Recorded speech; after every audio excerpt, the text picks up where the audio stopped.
आज धनतेरस है। दीपावली से पहले अयोध्या में श्री राम की पैड़ी पर कल होने वाले दीपोत्सव की तैयारियां अंतिम चरण में है। त्योहारी सीजन में कोरोना को लेकर सावधान होने की जरूरत है। कई शहरों में कोरोना के नए वायरस मिलने से चिंता बढ़ गई है। राज्यों की खबरों के लिए देखते हैं टॉप 9 राज्य विशेष। अयोध्या में 3 नवंबर को भव्य दीपोत्सव की जोर शोर से तैयारियां चल रही हैं। जगह जगह पर स्वागत द्वार बनाए गए हैं। श्री राम की पैड़ी पर ट्रॉलियों से घाटों पर दिए पहुंचाए जा रहे हैं। यहाँ 28 घाटों पर 12 लाख दिए जलाए जाएंगे। इस आयोजन को देखते हुए शहर में सुरक्षा व्यवस्था भी कड़ी कर दी गई है। निगरानी के लिए सीसीटीवी फुटेज और ड्रोन्स का भी इस्तेमाल किया जा रहा है।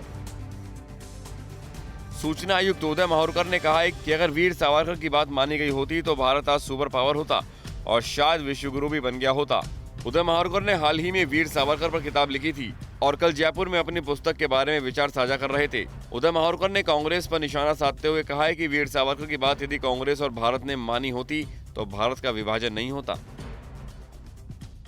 आम आदमी पार्टी के राष्ट्रीय संयोजक अरविंद केजरीवाल ने गोवा में भी अयोध्या कार्ड खेला। कल एक प्रेस कॉन्फ्रेंस में केजरीवाल ने कहा कि विधानसभा चुनाव में अगर उनकी पार्टी सत्ता में आती है तो गोवा के लोगों को अयोध्या के मुफ्त तीर्थ यात्रा की सुविधा मिलेगी। केजरीवाल ने हर परिवार से एक बेरोजगार को रोजगार देने और जॉब नहीं मिलने तक 3000 रुपए बेरोजगारी भत्ता देने का भी वादा किया। पटना के गांधी मैदान में ब्लास्ट केस में एनआईए कोर्ट में 9 में से 4 दोषियों को फांसी की सजा सुनाई गई है। 2 दोषियों को उम्र कैद और 2 को 10-10 साल की सजा मिली है। एक दोषी को 7 साल की सजा सुनाई गई है। 27 अक्टूबर 2013 को गांधी मैदान में पीएम मोदी की हुंकार रैली के दौरान सीरियल ब्लास्ट हुआ था। यूपी के कानपुर में जीका वायरस के बढ़ते प्रकोप ने प्रशासन की चिंता बढ़ा दी है। अब तक 11 लोग जीका वायरस की चपेट में आ चुके हैं, जिनमें 5 महिलाएं हैं। शहर में 10 मोहल्लों तक जीका वायरस अपने पांव पसार चुका है। जीका संक्रमण के प्रसार को देखते हुए चकेरी क्षेत्र के 3 किलोमीटर के दायरे को कंटेनमेंट जोन घोषित कर दिया गया है। एसबीआई के पूर्व चेयरमैन प्रदीप चौधरी को लोन धोखाधड़ी मामले में कल दिल्ली से गिरफ्तार कर लिया गया। उन पर 200 करोड़ की संपत्ति 24 करोड़ में बेचने के मामले में गिरफ्तारी की गई है। उन्हें 14 दिन की न्यायिक हिरासत में भेज दिया गया है। चौधरी पर अपने पद पर रहने के दौरान जैसलमेर के सितारा होटल के लोन मामले में धोखाधड़ी का आरोप है। नीट यूजी एग्जाम 2021 का रिजल्ट जारी कर दिया गया है। इस परीक्षा में तेलंगाना की मृणाल कुटेरी ने ऑल इंडिया फर्स्ट रैंक हासिल किया है।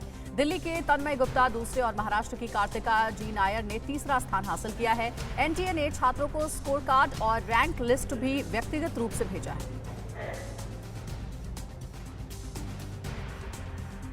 गुजरात के वडोदरा में हरनी एरिया में एक टिम्बर गोदाम में आग लगने से हड़कंप मच गया। देखते ही देखते आग ने विकराल रूप धारण कर लिया। उसे बुझाने के लिए 15 से ज्यादा फायर फाइटर्स को कड़ी मशक्कत करनी पड़ी। आशंका जताई जा रही है कि लकड़ी के गोदाम में जलता हुआ पटाखा गिर जाने से आग लग गई। दिल्ली पुलिस की साइबर क्राइम यूनिट ने व्हाट्सएप हैकिंग का इस्तेमाल कर ठगी करने वाले एक गिरोह का भंडाफोड़ किया है और एक विदेशी नागरिक को गिरफ्तार कर लिया है। ये सिंडिकेट दिल्ली और बेंगलुरु से चलाया जा रहा था। पुलिस ने आरोपी इमैनुअल के पास से एक लैपटॉप और 15 मोबाइल फोन जब्त किए हैं। पुलिस अन्य आरोपियों की पहचान में जुटी है। परवाह देश की, सोमवार से शुक्रवार रात 10 बजे TV9 भारतवर्ष पर।